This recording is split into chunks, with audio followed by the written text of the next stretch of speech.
Shall we start? Yeah, we probably should. So can you tell me something about modal verbs? Sure, what would you like to know?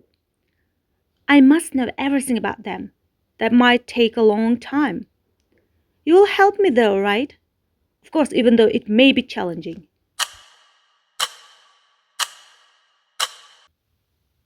Hey, English learners! Do you ever say things like, "Can I help you? You should study more. It might rain today."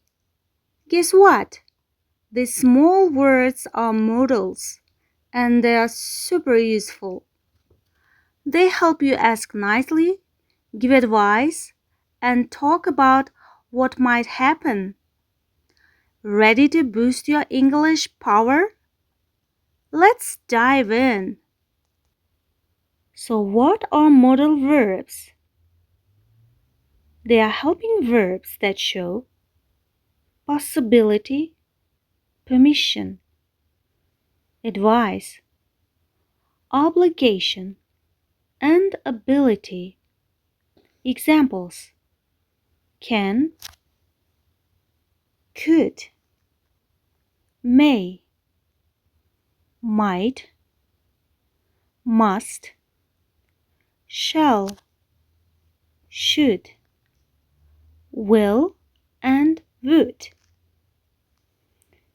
Can is used to express ability or permission. For example, I can speak English. Can I sit here?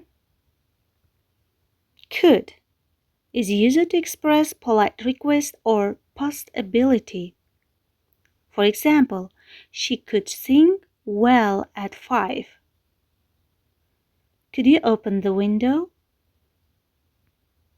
Should. Advice. You should sleep early. Must. Strong obligation or certainty. You must wear a helmet. He must be tied. Modal verbs are followed by the base form of the verb. For example, she can dance. She can dances. They don't change with he, she, it, and don't use to, except have to. Which modal verbs do you use the most? Drop your sentence in the comments. Save this post for review. Follow for more fun English tips. Thanks for watching. Bye.